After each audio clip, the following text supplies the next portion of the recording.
শ্রী শ্রী ঠাকুর সুখদেব বাবার জীবন, ভাবাদর্শ, লীলা ও বিভূতির কথা আপনি শুনছেন বিশ্বসুখ ইউটিউব চ্যানেলে।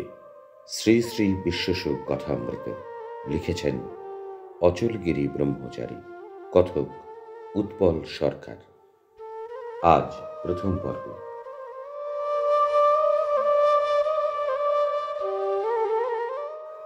চৈতন্যস্বরূপ পরম ব্রহ্ম, যিনি বিশ্বজগতের উৎস, গুণাতীত দেশকালাতীত হয়েও এই দেশকালেই লীলা পরিগ্রহ করে স্রষ্টা সাজেন, সৃষ্টি সাজেন।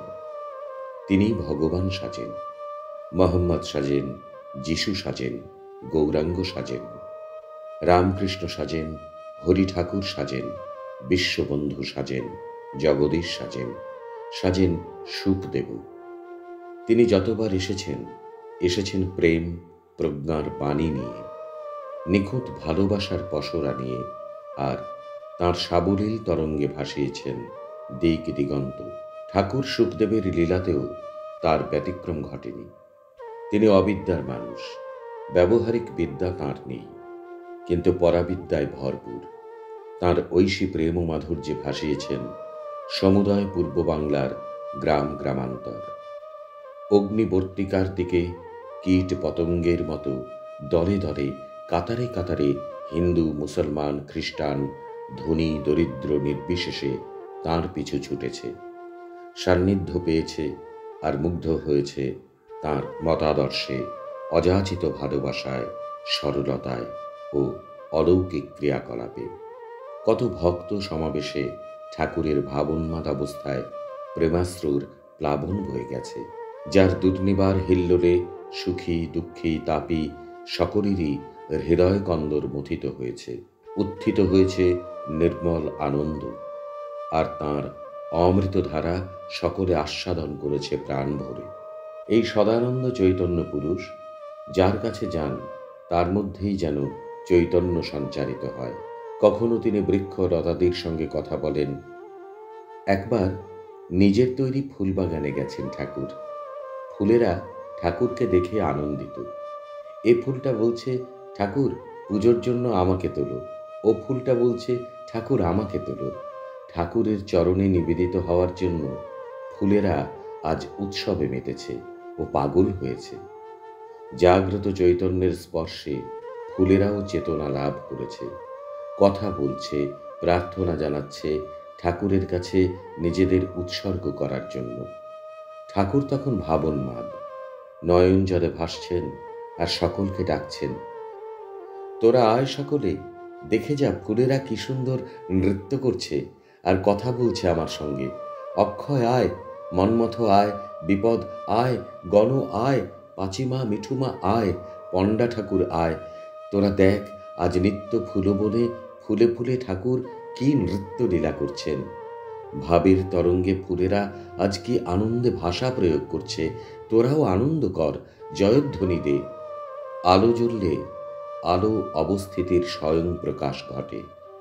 ঠাকুর ওপার বাংলা থেকে এপার বাংলায় চলে এলেও ঘটল তাই। পশ্চিম বাংলার বিভিন্ন অঞ্চল থেকে অগণিত মানুষ ঠাকুরের আশ্রয়ে এসে জ্ঞানালোকে উদ্ভাসিত হয়েছে।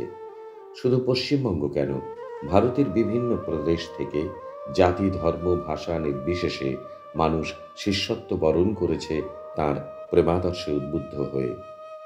তাঁর স্নেহ, প্রেম, ভালোবাসা, অভয় ও অমৃতময় কথা, ভবিতব্যের অলৌকিক ইশারা দিশাহারা কত লোককে যে পাগল করেছে, ব্রহ্মচারী বানিয়েছে, সন্ন্যাসী বানিয়েছে। তাঁর ঐশী শক্তির চুম্বক আকর্ষণে, তাঁর সরলতা পবিত্রতার আবেদনে অনেককেই ভুলতে হয় ক্ষুধা, তৃষ্ণা ও সংসারের মায়া।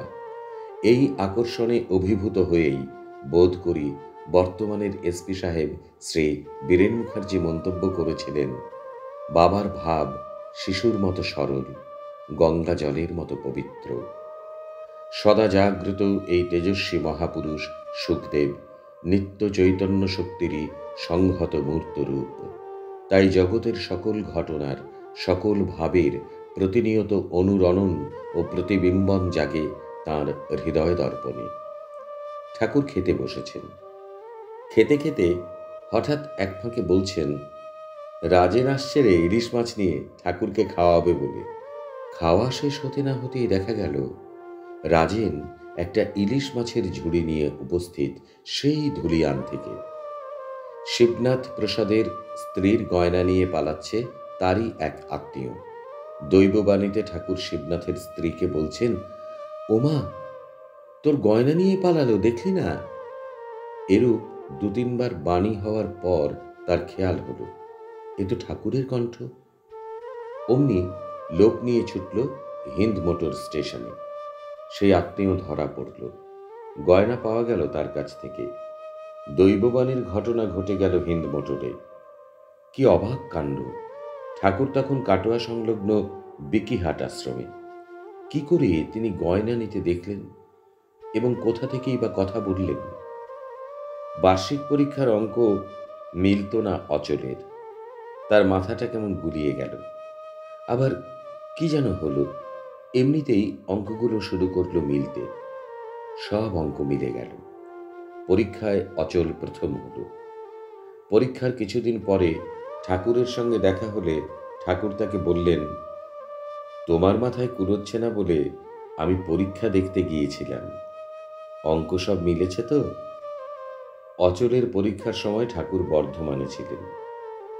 বিশ্ব ব্রহ্মাণ্ডের ঘটনাপুঞ্জির সংগঠন ও আগম নিগমের হিসাব নিকাশ সৃষ্টি রহস্যের অব্যক্ত গূঢ় নিয়ম অনুসারে চলে। ঠাকুর এই নিয়মকে বলেন লোহা আইন।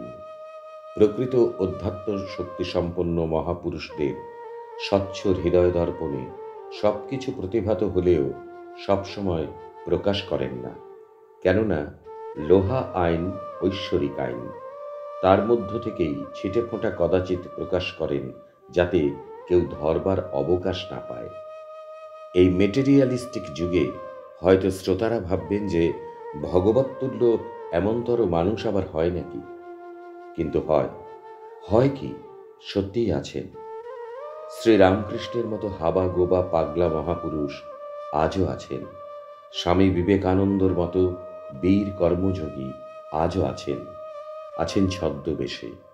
কারণ বাহ্যিক প্রচার বিমুখতাই তাঁর স্বকীয় রীতি। সকল সত্যদ্রষ্টার এই নীতি থাকে। আবার অনেক সময় বাহ্যিক ঐশ্বর্যের মধ্যে তাঁদের মাধুর্য লুকোবার চেষ্টাও চলে। তবু কিন্তু কালে তাঁদের প্রকাশ ঘটেই। মেঘ সূর্যকে ঢেকে রাখলেও সূর্যের জ্যোতি বিকিরণ বন্ধ হয় না। মহাপুরুষদের আধারে যে শাশ্বত শক্তির অধিষ্ঠান হয়, তার স্বভাব ধর্ম বাহ্যিক ঐশ্বর্যেও নষ্ট হয় না। শ্রী শ্রী ঠাকুর সুখদেব বাবার জীবন, ভাবাদর্শ, লীলা ও বিভূতির কথা আপনি শুনলেন বিশ্বসুখ ইউটিউব চ্যানেলে। আজ শুনলেন শ্রী শ্রী বিশ্বসুখ কথামৃত প্রথম পর্ব। লিখেছেন অচলগিরি ব্রহ্মচারী। পরবর্তী পর্ব আগামী মঙ্গলবার বিশ্বসুখ ইউটিউব চ্যানেলে। চ্যানেলটি লাইক, সাবস্ক্রাইব এবং শেয়ার করতে ভুলবেন না।